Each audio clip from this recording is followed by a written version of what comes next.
What's good, Wagering World? It's your boy Five Star in Vegas, broadcasting live as always from beautiful Summerlin, Nevada. And here with my guy, my co-host, the only Sacramento Kings fan that I know. What's good, Spreaders there?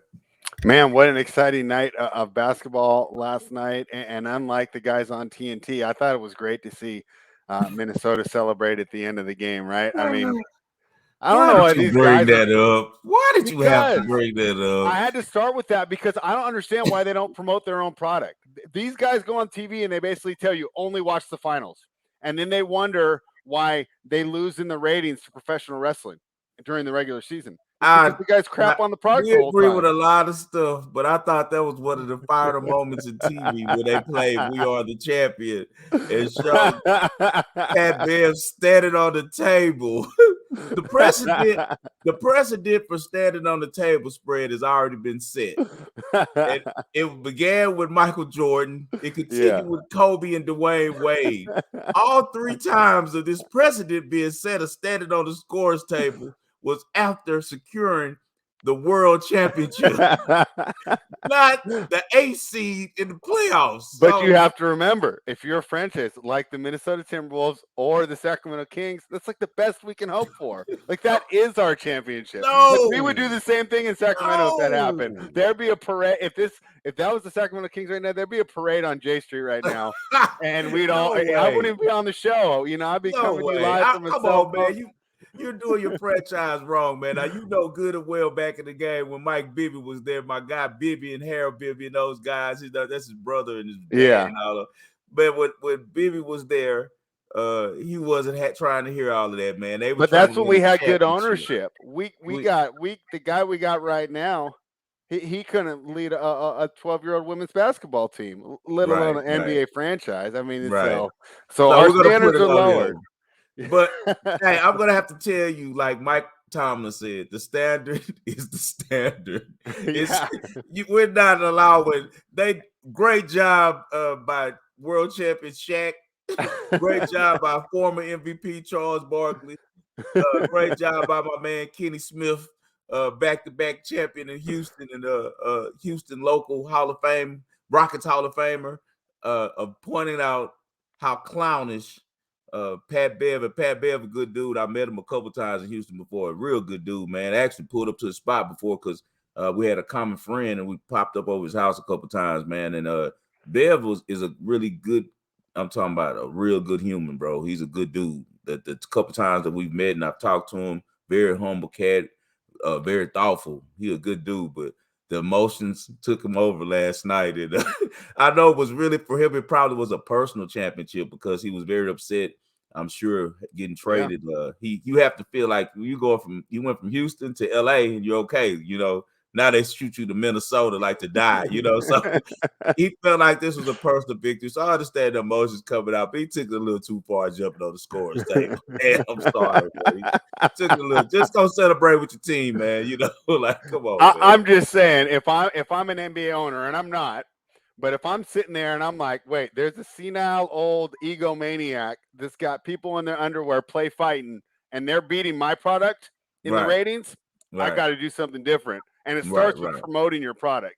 And by right, right, basically what they're telling everybody that sat there like me, I was in front of the TV for how many hours on end. Normally I'll take breaks. I didn't even take a break. I watched it all through. And they basically just said, you wasted your time because what you saw, number one, wasn't emotionally compelling because Pat Bev was emotional about it. And then they made fun of him.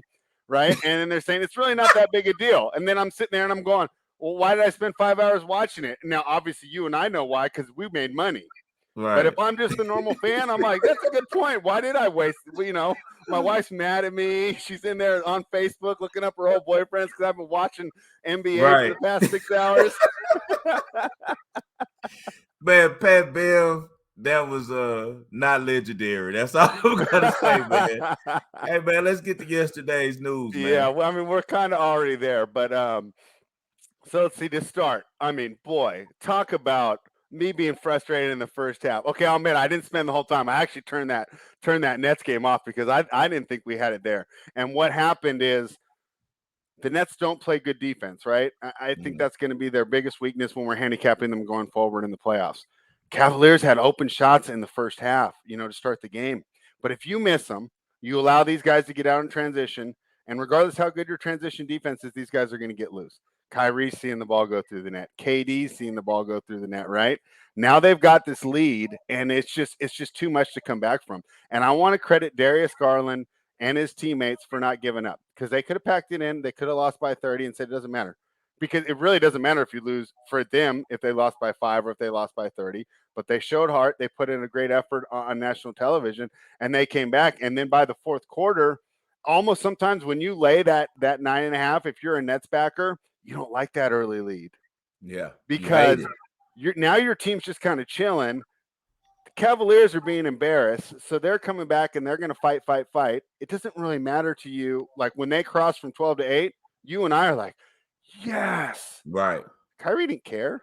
Right. He was thinking about all the cool stuff he was going to say in the post-game interview, and I did like his post-game interview. But my point is, we were a little lucky to cover it last night. But when you listen to us on the show all the time, and especially on my NBA rundown, where we go over every game and we go, I don't want to lay this big number with this team, even though they're way better and they're probably the right pick. I don't want to lay it because we've seen a situation like that too many times, where a team, they just know they're going to win, so they're just chilling, and that's what happened, and the Cavaliers took advantage of it. So I was happy to cash the ticket, but I don't know if it was my finest handicap.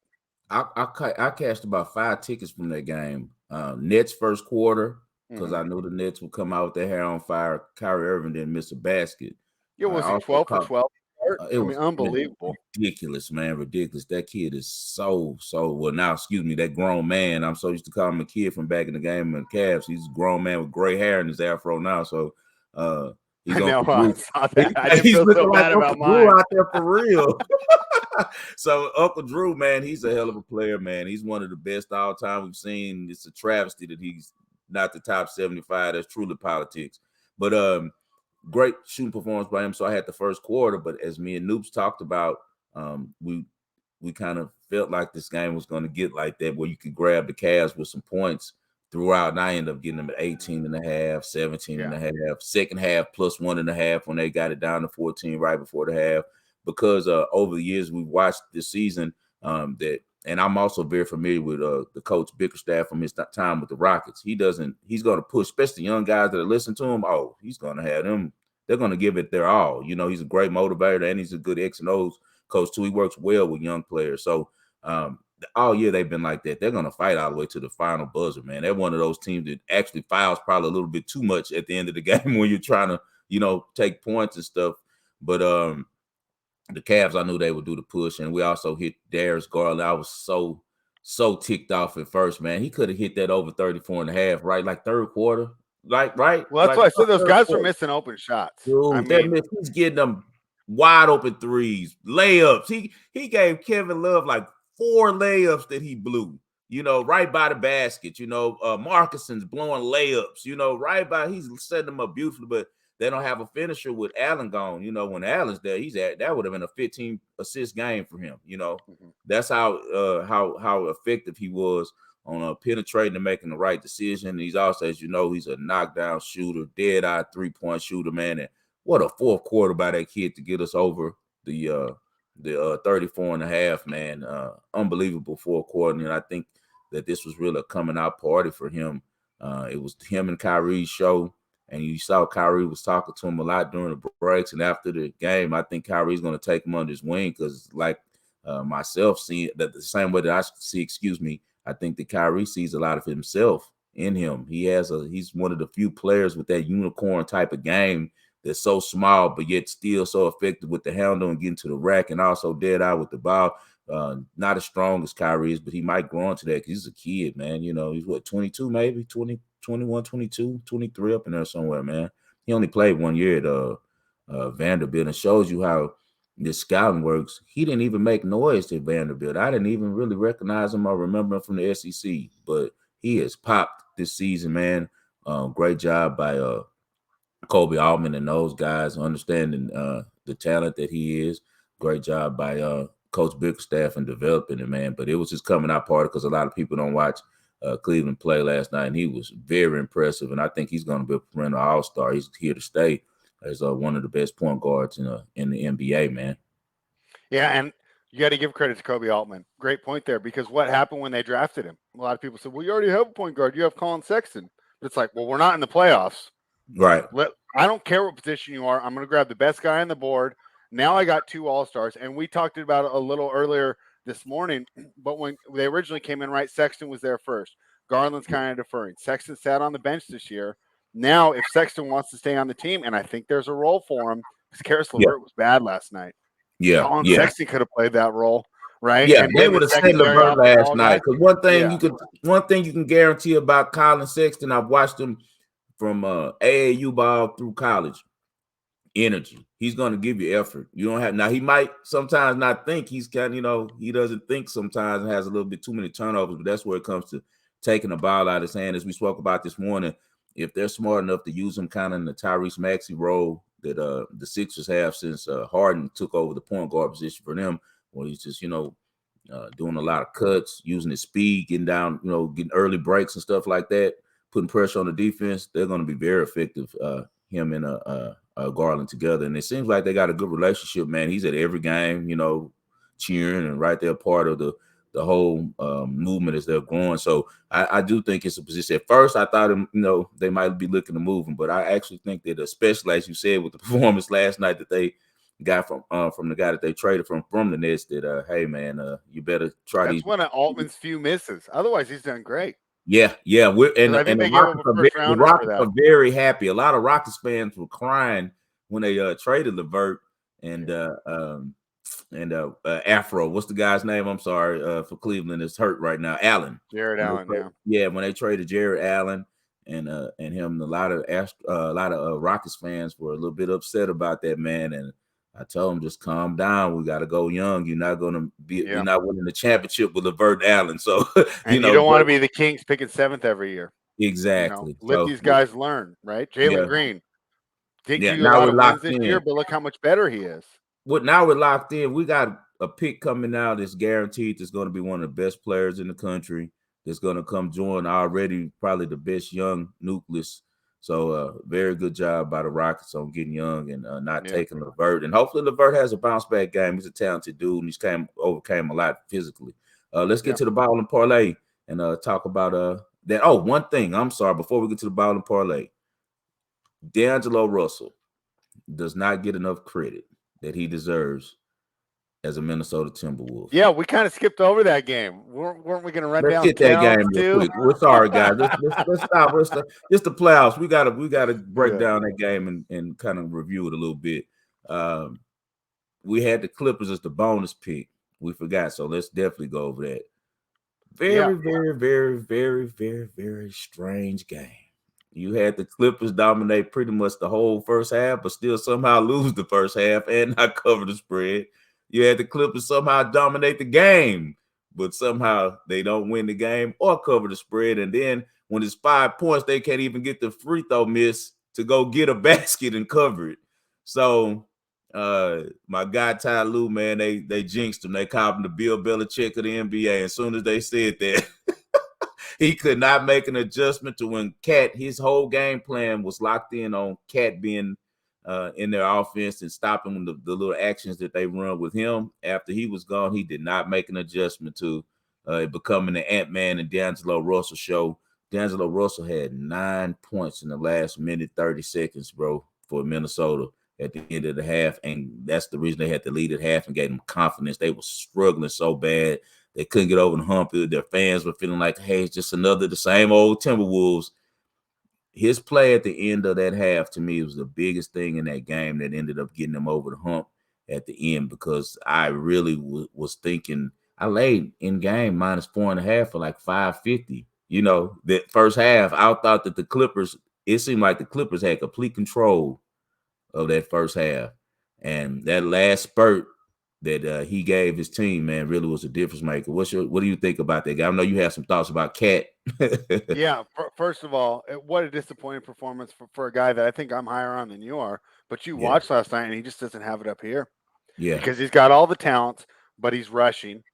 He's forcing things. He's forcing contact and allow himself to get in to this game, right, where he felt that he got unfair foul calls on him. So now he's trying to accentuate contact every time they're touching him, rather than just saying, "Hey, bad fouls happen." It's, "Hey, ref, I missed shots. You missed that call. Let's keep playing." Right? Then he just Yeah. kept trying to seem like he was trying to get back, and it got him out of his game. He Yep. wasn't concentrating on the game, and he was rushing, and he was pressing. Now, maybe this fixes with experience. If he was 22 or 23, I wouldn't worry, but he's 27 years old. If Yeah. I'm Minnesota, I watched that game last night, and hey, he's got an opportunity, right? Because they're in the playoffs now. They're going to go against Memphis, but what's that? What's that for? The Deuce. If I'm Minnesota, Oh, you're he's saying get out him of out here. of here. Yeah, Yeah, he's you're going to get a out of package here. for him built around Ant Edwards. That's Yeah. your guy. Ant Yeah. Edwards is your guy. Yeah. And I know you're very familiar with contracts. What's Cat making a year right now? I mean, he's on a max deal for whenever he signed it. So whatever the max is now, it changes, right? Because guys that have been in the league for 10 years or more have a higher max. That's why like Harden's and stuff is higher. But I know it's a max deal, and I know he's out around 2024. So teams would trade for him because you'll get 2 to 3 years of him. It's not like you have to worry about him bouncing And on they you have if you give a out. different GM. I'm sorry, I don't keep up with the pulse of the NBA as much as you do because I'm already learned just in tune with like 4 other sports, and college has so much stuff going on. What do they have? Don't they have a different GM that took than took him, right? Yeah. I can't remember the new name. I know the guy that left actually got the guy that left was the guy that hired Chris Finch was Gerson Rosas. I'll have to check and see if he's still there. Okay. But I know he got in hot water for the way he did that hire. Okay. Which we can get into a different time. We won't go into that I today. remember that too. I remember that. Yeah, it was a lot of players spoke out about that. But Cat, if you have any type of I feel like if you want to get where you need to be with that team, Ant's already took it over the locker room. You could tell he's already the pulse of the team. He's the energy of the team. And Russell, surprisingly, has really learned how to play his position and stood back and let him go to the front and pick his spots. So the odd man out is Cat. Cat costs too much, man, for what he's giving them. The only thing he's doing, like I tweeted last night, is taking shots away from Edwards. Really, it's a wing league. And you saw that last night because I guarantee you, if he doesn't foul out, the Clippers win that game. When him fouling out, it ended up helping. He was pretty bad. He was minus 14 for the game, and I hate single game plus minus, but that was one where I thought the number completely correlated with my eye test, where I'm watching. I said, this guy's hurting him. This guy's terrible, right? And now he's not good defensively, so if he's not scoring, he's not doing anything. And he's on the max, so Chris Finch has to go to him. He can't in the clutch. He got to call a play for him. If you don't, you see how the type of attitude he has.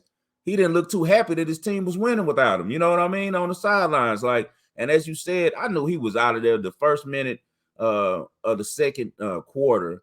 He gets hacked, and they call a foul, and he starts clapping and waving with the fans, like, "Yeah, they finally gave me a foul." Like, dude, come on now. That's all I was saying, man. That's not how winning players act, man. No, winning players don't do that. They play through it, man. You just got to adjust to what the Wolves are doing. You don't show up the refs. No, you don't do that. They talk about the smart guys, KD, LeBron, right? Yeah. Like, man, I read an article by the refs, about the guys chirping them. And he's like, yeah, I mean, you see him yelling, but he's like, when they come talk to us, it's respectful and they just give their point and they move on, and usually it's, hey, yes, I did what you said, but hey, watch this. He did this first. Keep an eye on that. And that's it, right? They don't sit there and completely try and show them up. So, yeah. When you're 7 foot, 300 pounds, and there's no fat involved, you're supposed to be a different player than he is. He has all of these skills, but he pretty much reminds me of why I dislike Christian Wood. His game, he really wants to just shoot threes. He doesn't want to get down in the post, and when he does, he's not getting down there using any footwork, any technique. It's just bully ball. I'm just going to put down my shoulder, get contact, and run over you and hope the refs gives me the foul and use your body as my, as the little leverage I need to get my shot up off the glass. That because he gets those in the regular season every game, those running and ones, running over a defender and stuff. And he's going to have to adjust. This is his first playoff. He's going to have to learn the hard way like Harden did and how Embiid did that. Hey, it's a different ball game in the playoffs, but they're not giving you the whistle like that. They're not giving to. So if I was Minnesota, man, I'd really be thinking about trying to move him to a desperate team and find me a center. Yeah, and I build around Ant, and that's my new timeline. Yeah, new timeline. Grab me a center. That's the new type of center that's needed, which plays Nas defense. Reed's serviceable if you got enough Nas wings. Reed is very serviceable. Yeah, Very serviceable. if you got 4 wings and he's your 5th best player starting, that's fine with You're me. okay because he can Yeah. step out, knock down a three. He's going to give you effort. He's going to rebound. So yeah, we'll see. So let's get to the ball and All right, parlay today, man. let's So jump in. winners. All Keep right, this thing Hawks and going. Hornets. So I actually liked yesterday's card a little bit better. This, even though we lost that Clippers, I still felt good about our handicap. This one's tough tonight, right? So my numbers like both the favorites, but my feeling in watching this league and doing this for a long time says, hey, be careful with that, right? So I've decided to go to a total instead, and I'm going over in the Hawks Hornets. And you said, hey, man, everything seems like it's going under tonight. But I also think that those were specific to the situation. We know Cleveland's a slower half court team. They play a lot of size with Markkanen out there, Mobley out there, right? They're a slower team. Garland's awesome in transition, but for the most part, they want to play slow in the half court. And that was the same way last night, right? This Clippers team did not get to where they're at by playing, great offense, right? They're a strong defensive team. They rotate and they have veterans that control the pace. These two teams tonight are not like that. Both teams want to get out, they want to run, and they shoot threes at a higher clip than all 4 of the teams that we watched last night, right? They just have a higher 3-point attempt percentage. And why would you not? Because that's how they built their teams, right? Kind of almost like we talked about, right? Just get a guy serviceable at the 5, and let's just get a bunch of shooters and wings at the 4 and get out and go. And that's what they're going to do. I don't think that the Hornets will have a great answer for Trae Young. Trae Young actually struggled against the Hornets this season. So hey, maybe they figure something out. But boy, we've seen this guy rise in the bright lights. And unlike Towns, right, he's the exact opposite. He's the guy that took the spotlight and said, okay, I'm ready, right? He raises his game, and he also feels calm, right? I mean, he was bringing the ball up nice and slow in those playoff series against the Knicks when they had the lead, right? He wasn't rushing, he wasn't pressing, and he would shimmy after he'd make it, right? Plenty of confidence, right? That's what I like to see. LaMelo had a terrible game in the play-in last year. He's going to try and bounce back. He's had another year under his belt, and he looks like he's a little physically more mature too. And that's what happens when you come into the league at 19 and your body's not done growing yet. So I think that's going to help LaMelo a lot. It was notable last year against Indiana how much, the physicality of the game bothered him. Another year, see, he's more comfortable. Not ready to take the Hornets here, but I do think they both get up and down the board. So when I take the over, I'm saying, hey, this is going to be a close game. I think it's going to be a close game. 10 of threes. I'm taking over 235. Yeah, you got it. With taking that over that high in the playoffs, they have to shoot lights out because we know, like we saw last night, the one thing about the playoffs, a lot of those foul calls that you get in the regular season on fast breaks and on, putbacks, they kind of letting them, play a little bit more in the playoffs. So spread's going with the over on that game. And I'm gonna go and take the square bet, man. I gotta take the Spurs plus 5.5. I don't know if that's the square one there. I think not. that's gonna that might even you got me feeling like it is. No. I don't know, man. I'm not big on the NBA, but I do know. I like to follow a certain system that I use when I'm picking these games, man, and it pretty much translates to most any sport. And I just like the head-to-head and the history of the Spurs against them, and I also like Popovich in the playoffs in a situation like this, going against a rookie head coach. Popovich has been lights out in the playoffs over the years. This is his first time getting back since the Zaza Kyrie Leonard series with Golden State and the Spurs. And I feel like he's tucked a lot of things this year. So he got some new things he's going to pull out for New Orleans. The Spurs are 7-0 against the spread in their last 7 games in New Orleans. They're 8-1 in the last 9 meetings against the spread. That 3-1 against them this season, it's no way that I could see myself laying these points with the Pelicans. They're going to need a great game from Ingram and a great game from McCallum. Ingram doesn't have any playoff experience. McCallum does. That's why I was looking at his over and under, but with it being so high at 27.5, it's a lot to ask from him, especially with him having to share the ball with Ingram as much as he does. A lot of their plays run through Ingram. Also, another thing people aren't looking at is that New Orleans, man, defensively, they're not a good team on holding people from shooting a high field goal percentage.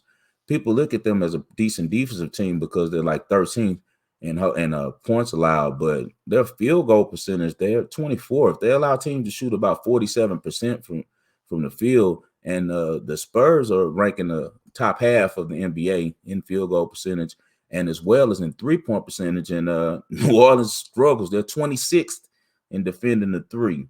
So I just think the Spurs, they're going to be able to get the shots that they want. They got DeJounte Murray coming back. They're very comfortable with this matchup over the years.